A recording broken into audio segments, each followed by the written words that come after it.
Today is a 48 First Alert Weather Day.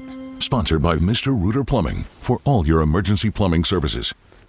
Oh, good afternoon, everyone. Thanks for joining us on the Fastcast. Going to take about 10 minutes here. Depending on when you're watching this, you may fast forward to find what you want. If you're watching it live, well, you'll see it as we throw it at you. What we're going to watch here is today's kind of the final day to prepare for what's coming, and most likely this won't move in until the earliest 5 or 6 in the morning. I do want to start with the potential for snow because everybody seems to get hung up on that, and this has become more of a freezing rain and sleet event. But that's not to say we won't see accumulation of sleet that actually looks like snow on the roads. But this is roughly 6 o'clock tomorrow morning through noon, and this is our in-house high-resolution model from our weather company. We come and get out of Boston, so again, it may look a little different than other things you may see, particularly on social media, right? So we got just a trace, basically, and some of this is going to end up being maybe 1 to 2 inches of sleet as well. So about 3 inches as you go up towards Waynesboro, a possibility, maybe 3 on the way up towards Columbia and Nashville itself. I kind of pulled a map down, you can see. And again, some of this is going to be a combination of sleet as well.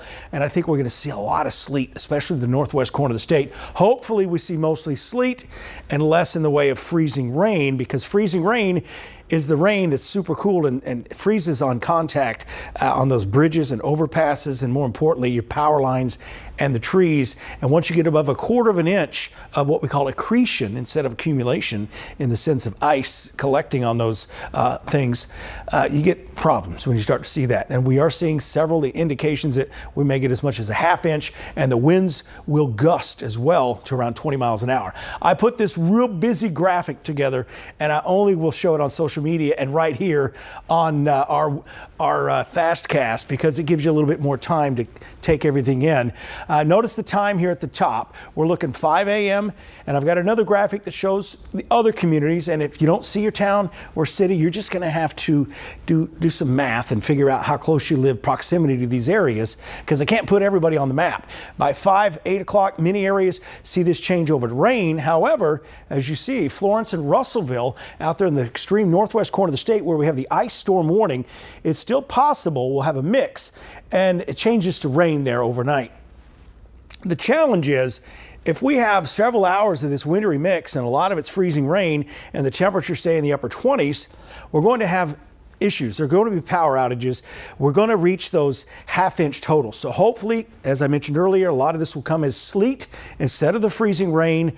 And then, because once the rain comes, if you've already lost power, the power snap or something like that with the power lines, the rain's really not going to help. It does help the roads, though, because the rain's going to be fairly warm out there, too. Here's the other side. You'll see mostly rain here, and these are areas on the southern fringes of the viewing area, and the start time's a little different. So Hartselle, maybe a wintry mix there very briefly from 9 to 11. I don't expect major issues there because there's a quick change over to rain and temperatures in the mid-30s. And we're going to go through this more graphic form hour by hour here in just a second, but you can see Coleman, Arab, Guntersville, most of this is rain and poor visibility with that rain, and even more rain Sunday with even some thunderstorms, a possibility there too.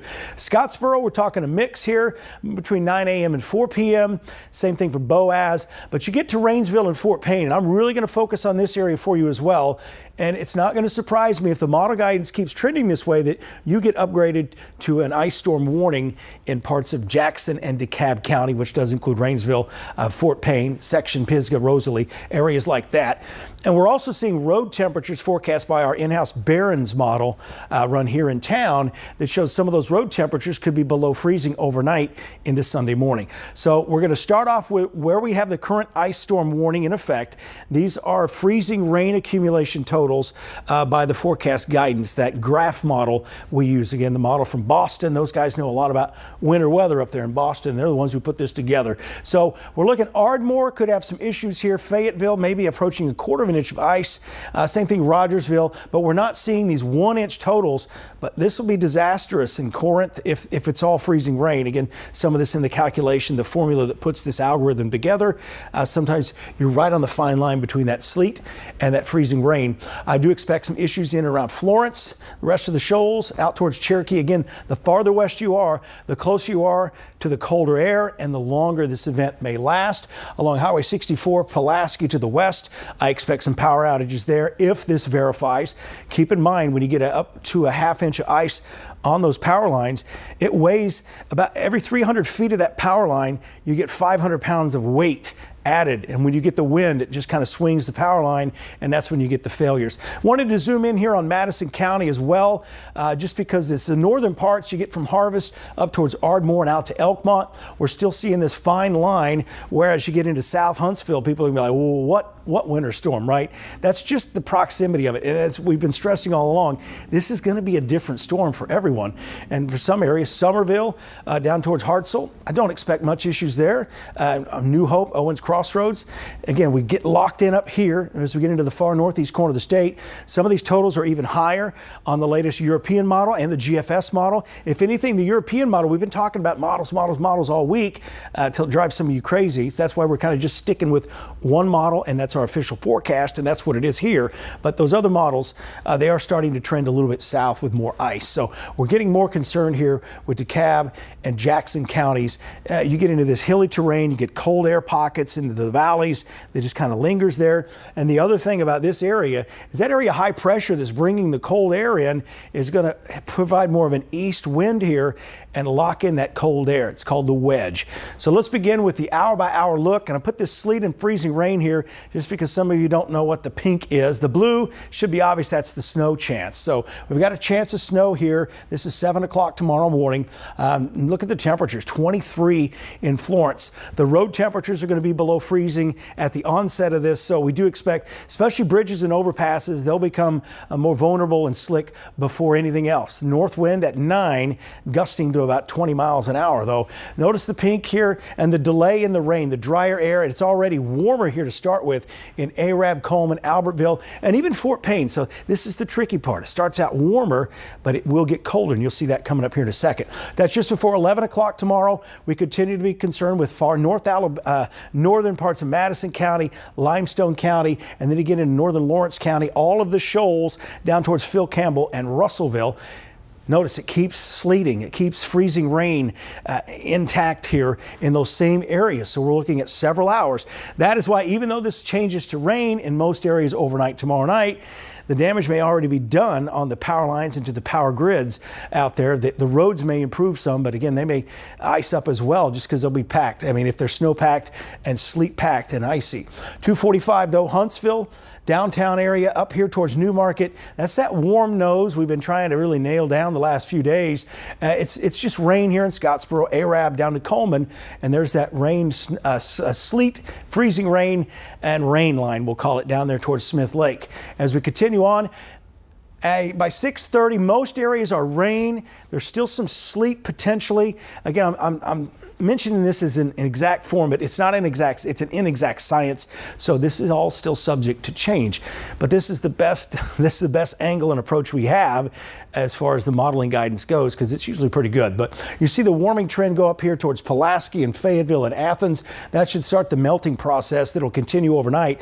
But notice this area I've circled here, Scottsboro to Fort Payne and Rainsville. Notice how this stays locked in. That's because we have this easterly wind from that wedge that continues to drive colder air, and it's battling with the warmer air coming in at the mid-levels first and then making its way down to the surface. So that's 11 o'clock, and we continue on here. We get a slight break here around 145, but the temperature's down to 30 degrees there. Meanwhile, we stay in the mid-30s elsewhere. Now, as we go into Sunday, we expect a big changeover to just rain and heavy rain at that. Notice how the temperatures recover, but we're still looking at 31 in Fort Payne. So again, I've seen this happen where everybody else starts getting rain, and then everyone in these communities like, well, wait, we're still getting freezing rain and we got trees falling. So we're going to keep a close eye on that for you throughout the event. We'll be here throughout the weekend. Here's the noon hour Sunday. Notice the back edge. We see a return to some sleet or freezing rain, but I don't think this will be prolonged. The front's going to come through rather quickly. Our temperatures will top out in the 40s, and then we start to bottom out. Now, some good news here, we don't immediately drop below freezing. You notice it's 37, strong northwest wind gusting over 25 miles an hour. So some of these roads are really going to start to dry out, but there will be patches of black ice. I do expect delays as we get into the morning hours on Monday, as those low temperatures will be down in the upper teens to near 11 degrees in some spots. I mentioned rainfall. Here's that heavy rainfall forecast. Again, we'll use the European model here. It's done a fairly decent job, about 1 to 2 inches. It's kind of gone back and forth, and I think some of that is because it has that freezing rain in there too. So here's your 10-day forecast as we finish out this fast cast for you. It's been about 10 minutes, hasn't it? 38 or so. Again, it's really hard to pinpoint a high temperature tomorrow. It doesn't really reflect the overall atmosphere and the changes across the area. So we'll kind of skip that and talk about more uniform cold here. Monday morning, 14, Tuesday morning, 8 to 11 degrees, then 37 Tuesday. Next week, colder than normal, another blast of cold air. And again, the buzz on social media is a secondary area low pressure near the Gulf. And I will tell you, it's way too early to talk about that storm system because we haven't even gotten through this first storm system. So again, we won't be talking about that until next week. Next forecast comes up at 4, 5, 6, and 10. We'll have several updates on social media and on our news app, our weather app, and all that CTV programming, our digital pages. You'll be able to find more information throughout the day. And we urge you to please share your information with us and what you're seeing as this progresses, because the biggest question tomorrow is going to be, what's the road like here? And we probably won't know as much as you, because you guys are out in the community. So please share that with us on Facebook. You can also send us an email at weather@waff.com. Thanks for tuning in. I'll be back at 4.